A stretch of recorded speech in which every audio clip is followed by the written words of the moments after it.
పరీక్షలు లేకుండా, పరీక్షించబడకుండా, పరిశోధించబడకుండా ఎవరైనా పైకి వస్తారా? అనుకుంటారు నాకు ఏ శ్రమలు వద్దు, పరీక్షలు వద్దు, కానీ నేను గొప్పోళ్ళు అయిపోవాలి పైకి రావాలని అనుకుంటారా? చూడండి, ఎవరైనా స్టూడెంట్ని పరీక్ష లేకుండా నేను ఈ పరీక్ష లేకుండా చదువుల్లో పైకి వచ్చాననే స్టూడెంట్ని ఏ దేశంలోనైనా ప్రపంచంలో ఎవరినైనా మీరు చూపించగలరా? చూపించలేం కదా. పరిశోధించబడకుండా, పరీక్షించబడకుండా ఏదైనా సరే, ఒక కూరగాయ కొనాలంటేనే, కూరగాయ కొనాలన్నా, ఒక ఆకుకూర కొనాలన్నా మనం ఎంత పరిశీలిస్తాం, పరీక్షిస్తాం? కూరగాయ బాగునేలేవా? అల్పమైనవి, స్వల్పమైన వాటిని ఎంతో పరీక్షిస్తాం. ఆ పరిశోధించి బాగుంటేనే కొంటాం, తింటాం. అలాగే దేవుడు ఎవరినైనా ఉన్నతంగా దీవించటానికి ఆయన కూడా పరిశోధిస్తాడు, పరిశీలిస్తాడు, పరీక్షిస్తాడు. ఎలాగా అంటే పూర్వకాలంలో మొదటి రాజుల గ్రంథం 17వ అధ్యాయం 9వ వచనం నుండి మనం చూస్తే అక్కడ సారేపతు అనేటువంటి విధవరాలు ఉంటుంది. ఆమె కరువులో ఉంది, కష్టంలో ఉంది. ఇక ఆఖరిసారిగా అంటే ఎందుకంటే ఆ దేశంలో కరువు వచ్చింది, వర్షాలు రావు, పంటలు పండవు, దేవుని చేత ఆ ప్రాంతానికి కరువు అనేది వచ్చింది. ఆ కరువులో ఇక తినటానికి ఇక ఆహారం అనేది చివరిసారిగా తన కుమారుడితో అంత పిండితో అంత రొట్టి చేసుకు తిని ఆఖరిసారి తిని పోతామని అనుకుని ఆఖరి ఆలోచనతో కట్లు ఏరుకుంటూ పొలాలు ఏరుకుంటూ ఉంది. ఈలోగా దేవుడు ఏలియా అనే ఒక దైవజనుడికి చెప్పాడు, నిన్ను పోషించడానికి సారేపతులో ఒక విధవరాల్ని నేను ఆజ్ఞాపించాను, నువ్వు అక్కడికి వెళ్ళు, నీవు అక్కడ పోషించబడతావు అని దైవజనుడు చెప్తే ఏలియా అక్కడికి వెళ్ళాడు. అమ్మ నాకు నీళ్ళు అన్నాడు, నీళ్ళు ఇస్తానికి సిద్ధపడింది. కానీ మళ్ళీ ఆయన వెంట అన్నాడు, అమ్మ నాకు ఒక అప్పం చేసి పెట్టు అన్నాడు. అయ్యా కొంచెం పిండే ఉంది, ఉన్న విషయం చెప్పినప్పుడు ఆయన ఏమన్నా అంటే దైవజనుడు, మొదట అప్పం నాకు పెట్టు, తర్వాత నీవు నీ కొడుకు తినొచ్చు అంటాడు. చూడండి, చివరిసారి ఆహారం, తర్వాత ఆహారం ఉంటుందో లేదో తెలియదు. కానీ ఇక్కడ ఒక పరిశోధన పరీక్షించబడుతుంది. ఏం పరీక్ష అంటే ఆ ఆఖరిసారిగా తినేటువంటి ఆ ముద్దను కూడా, ఆ రొట్టెని కూడా దైవజనుడికి పెట్టమని. పెట్టాలా వద్దా? దైవజనుడు ఏమంటున్నాడు, నేను చెప్పినట్టు చెయ్యి అంటున్నాడు. ఈమెమో చివరిసారయ్యా, నేను నా కుమారుడు చివరగా తిని ఇక చనిపోవటం రెడీ అవుతున్నామయ్యా అంటే దైవజనుడు నాకు ముందున్న ఆపు నాకు పెట్టు అంటాడు. ఎవరికి పెట్టారు? ఇక్కడ ఈ పరీక్ష మీకు వస్తే మీరు ఏం చేస్తారు? ఎవరిని గౌరవిస్తారు? ఎవరి మాట వింటారు? ఎవరికి పెడతారు? ఇది ఒక పెద్ద పరీక్ష కదా. అయితే సారేపతు విధవరాలు దైవజనుడు చెప్పినట్టే చేసింది. చేయగానే ఆమెయు ఆమె బంధువులు, ఆమె ఇంటివారు అనుంది. మొదట రాజుల గ్రంథం 17, 9, 13, 15 వచనాలు కొన్ని చూస్తే ఆమెయు ఆమె ఇంటి వారును అనేక అంటే కరువు పోయేంత వరకు తింటానే ఉన్నారు. ఇక్కడ గమనించండి, పరీక్షించబడింది ఒక రొట్టె విషయంలోనే, ఒకే ఒక రొట్టె విషయంలో పరిశోధించబడింది. ఈ పరీక్ష నేను గెలిచింది. ఒకవేళ గెలవలేదు, పెట్టలేదు, దైవజనుడు ఏలియాకే పెట్టలేదు అనుకోండి, ఏలియాకేమి నష్టం లేదు. ఏలియాను దేవుడు కాకోలంతో మాంసాహారంతో పోషించిన దేవుడు దైవజనుడిని ఎట్టయినా దేవుడు పోషిస్తాడు. కానీ ఈమె కానీ ఆ రొట్టె అప్పము దైవజనుడు చెప్పినట్టు చేయలేదనుకోండి, ఇవ్వలేదనుకో, పెట్టలేదనుకోండి, నష్టపోయేది. ఆ కరువులో ఈమె కూడా అందరి తప్పుడు పోయేది. ఇక్కడ వినండి, దేవుడికి ఇవ్వవలసినటువంటి ఆ ప్రథమ పదార్థాలే కానీ, ప్రథమ ఆ ఫలాలే కానీ ఇవ్వవలసినటువంటి దేవుడు చెప్పినటువంటి ఇస్తే నీకు ఫలితం ఉంటుంది. అక్కడ పరిశోధించబడుతున్నావు, నువ్వు గెలవాలి. సామెతల గ్రంథం 3:9 ఉంది కదా, నీ రాబడి అంతట్లోనూ, నీ ఆస్తిలోను అంతట్లో ఒక ప్రథమ ఫలము యెహోవాకి ఇచ్చి ఆయన ఘనపరచు అంటాడు. అప్పుడు పొంగిపొర్లే దీవెనలు, సమృద్ధిని నువ్వు అనుభవిస్తావని మనం అక్కడ చూస్తాం కదా. కనుక పరిశోధన లేకుండా ఎవరు కూడా సమృద్ధి అయిన ఆహారాన్ని తినలేదమ్మా. అయ్యా గమనించండి, నువ్వు దేవుడు ఎప్పుడు కూడా పరిశోధించి ఫలితాన్ని ఇస్తాడు. పరిశోధించి పరీక్షించి నిన్ను బహుగా దీవిస్తాడు, ఆశీర్వదిస్తాడు. అలా జరిగింది సారెపు తెదరాలు. రెండవదిగా చూడండి, శారా రెబ్బకాలు అనేటువంటి మన పితరులైన తల్లులు భయంకరమైనటువంటి కటికి కరువులో దేవుడు చెప్పినట్టుగా తమ భర్తలు దేవుడు చెప్పినట్టుగా వెళుతున్నారు అన్యజనుల మధ్యలో, అన్య రాజులు ఎదుట. వీళ్ళు చాలా చక్కని వాళ్ళు, అందగాళ్ళు అని మనము బైబిల్లో చూస్తున్నాం. అయితే వీళ్ళకి పరీక్షించబడ్డారు. వీళ్ళు భర్తలు ఏమన్నారంటే, నన్ను అన్నని చెప్పు, భర్త అని చెప్పానుకో నన్ను చంపేసి నిన్ను వాళ్ళ భార్య చేసేసుకుంటారు కనుక అని భయంతో అబ్రహామే కానీ అబ్రహాం కొడుకని ఇస్సాకే కానీ భార్యలతో ఏమన్నారంటే భర్తని చెప్పమాకన్నారు. అయితే వాళ్ళు చెప్పొద్దన్నా కానీ వీళ్ళు ఏం చేశారంటే వీళ్ళ భార్యలని వాళ్ళు చెప్పి ఆ రాజుల్ని భయపెట్టారు.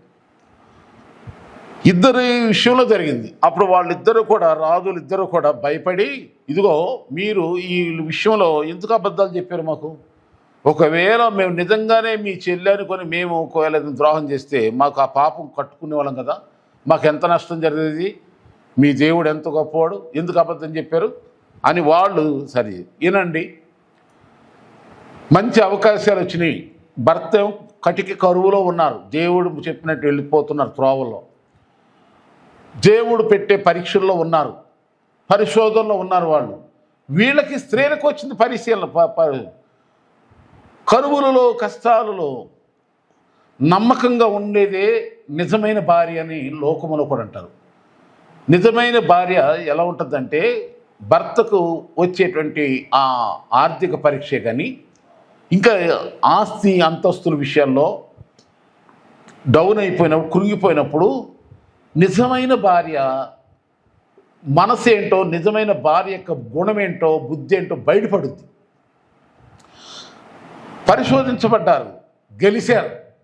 అందుకే వీళ్ళు శారమ్మను గురించి ఉంది, విశ్వాసులైనటువంటి అందరికి తల్లి వృద్ధురాలైనా కానీ పిల్లలు కానీ శక్తి పొందింది కనుక ఈ సందేశం బిడ్డ, పరిశోధించబడతావు, పరీక్షించబడతావు. ఆ పరిశోధనలో, ఆ పరీక్షలో నువ్వు నెగ్గితే నీవు శాశ్వత కాలం అని కొనియాడబడుతూ ఉంటారు. అమ్మల్లారా, ముఖ్యంగా స్త్రీలు దయచేసి వినండి ఈ మాటలు. పరిశోధన పరీక్షలు వస్తాయి, వాటిని జయించు. అప్పుడు దేవుని గొప్ప దీవెనలు తరతరాలు భూమి ఉన్నంత వరకు నీ పేరు శాశ్వత కాలం వరకు కొనియాడబడతానే ఉంటుంది. ఇకపోతే మూడవదిగా పరిశోధన పరీక్షించబడ్డ మూడో విషయం, అబ్రహాము దేవుడిని చేత నడిపించబడుతూ దేవుడు చెప్పాడు, ఆకాశ నక్షత్రాల వల్ల ఇసుక రేణువుల వల్ల నీకు సంతానం ఇస్తానని చెప్పి దేవుడు అసలు కొడుకునే ఇవ్వటానికి ఆలస్యమైంది. 25 సంవత్సరాలు ఆయన విశ్వాస పోరాటగా దేవుడు ఇస్సాకునిచ్చాడు, కొడుకునిచ్చాడు. ఆ కొడుకుని మళ్ళీ అంటున్నాడు, నీవు ఆ కొడుకుని నాకు బలిగా అర్పించు అంటున్నాడు. పరిశోధన బైబిల్లో అక్కడ రాయబడింది. 22వ అధ్యాయంలో 2వ వచనంలో మొదట్లోనే యెహోవా అబ్రహామును పరిశోధించెను. ఆ పరిశోధన అబ్రహాం గెలిచాడు. తనకు ఇవ్వగా దేవుడిచ్చినటువంటి ఏకైక కొడుకు ఆయన ఇస్సాకుని బలిగా ఇవ్వటానికి వెనక తీయలేదు ఆయన. అందుకని అబ్రహాము దేవునికి భయపడువాడని దేవుని ఎదుట మెప్పు పొంది తరతరాలు సంతానవంతులుగా విస్తరించాడు. నేటికి అబ్రహాం సంతానం భూమి మీద ఉంది.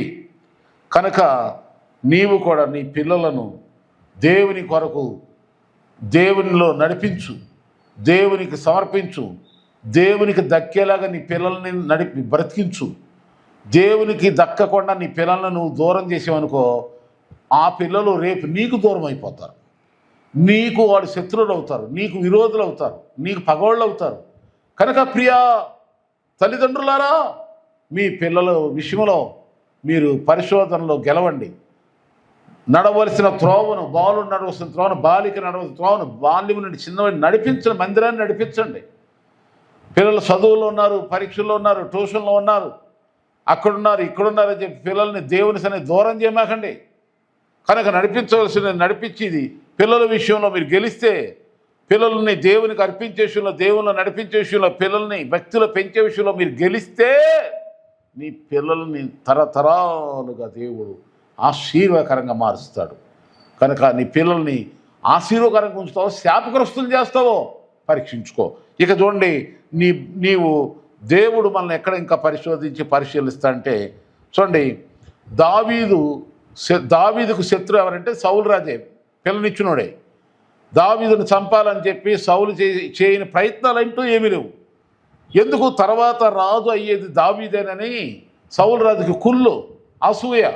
ఆ అసూయ చేత అల్లుడనే చూడకుండా కూతురుకు భర్తని కూడా గ్రహించకుండా అల్లుడిని అనగా దావీదును చంపేయడానికే ప్రయత్నాలు చేసి ఒకానొక దినాన్ని అరణ్యంలోకి వెళ్ళి దావీదుని చంపాలని వెళ్ళి దావీదు చేతికే చిక్కుతాడు. దావీదు చంపటానికి చక్కని అవకాశం దొరికింది. ఎందుకనగా ఆయన నిద్రపోతున్నాడు అలిసిపోయి. సౌలు రాజు నిద్రపోతున్నప్పుడు అక్కడున్న సైనికులు పనివాళ్ళు చెప్పారు, ఓ దావీదా, ఇదిగో నీవు ఏ శత్రువు అయితే నిన్ను చంపాలను ఆ శత్రువుని దేవుడు నీకు అప్పగించేసాడు, అదిగో సమయం వచ్చింది, నువ్వు సెలవిస్తే మేమేళ్ళి చంపడేస్తాం అని అంటే దావీదు ఏమనంటే, యెహోవా చేత అభిషేకించబడినోడిని మనం చంపొద్దు. వాడు ఒక దుర్మార్గుడా, పాపియా, వాడు అన్యాయస్తుడా, మోసగాడా, దేవుడే వాడిని శిక్షిస్తాడు. కానీ దేవుని చేత అభిషేకించబడిన వాళ్ళని మనం ఏం చేయకూడదని దేవుడు దావీదు ఆ పరీక్షలో గెలిచాడు. చంపే అవకాశం వచ్చినా శత్రువును వదిలేశాడు. అలాగే పగ తీర్చుకునే అవకాశం నీకు వచ్చినా దేవునికి వదిలే, కానీ అవకాశం దొరికింది కదని ఎలమాక ముందుకి. మాటకు మాట, దెబ్బకు దెబ్బ ఇలాంటి పగలు, ద్వేషాలు, ఈర్ష్యలు తీర్చుకోవటానికి అది నీ పని కాదు. పగ తీర్చుకునే పని నా పనిని ప్రభు చెప్తున్నాడు. కనుక ఆయా సమయాల్లో వినండి క్రైస్తవులారా, సేవకుల మీద సేవకులకి, క్రైస్తవుల మీద ఒకళ్ళకి, ఇంట్లో ఒకళ్ళకి, భర్తకి భార్య మధ్యలో ఒకళ్ళ మీద ఒకళ్ళకి కొన్ని వస్తాయి. ఇలాంటి అవకాశాలు తీర్చుకోవాలి, పగ తీర్చుకోవాలి.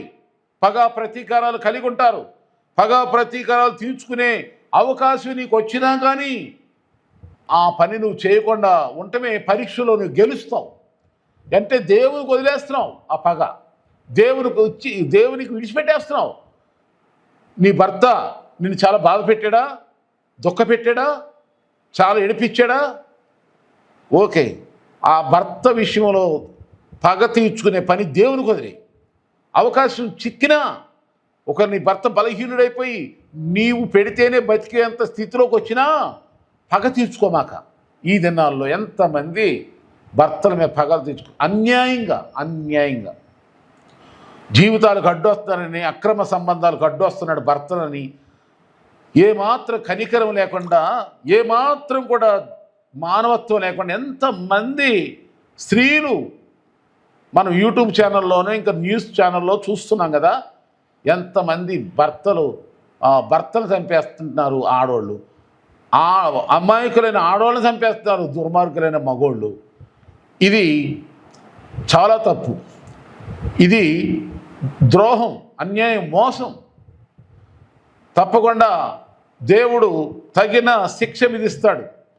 అందుకని క్రైస్తవులారా, దేవుని బిడ్డలారా వినండి, పగ ప్రతీకారాలు తీర్చుకునే విషయంలో నువ్వు పరీక్షించబడతావు. అలాంటి సమయంలో నువ్వు గెలవాలి అనగా అర్థం, పగ ప్రతీకారం తీర్చుకునే అవకాశం నీకు వచ్చినా నీవు తీర్చుకోవద్దు, దేవునికి వదిలేయి. అప్పుడు నువ్వు గెలుస్తావు. దావీదు ఎలా గెలిచి శాశ్వత కాలం దేవుని కృపను ఎలా పొందుకున్నాడో, దావీదు సంతానాన్ని దేవుడు ఎట్లా ఆశ్రయించాడు, నిన్ను, నీ కుటుంబాన్ని, నీ పిల్లలను దేవుడు ఆశ్రయిస్తాడు. ఇక ఐదో విధంగా భోజనం విషయంలో పరిశోధించబడతాం. ఏమండి, కనుక జాగ్రత్త.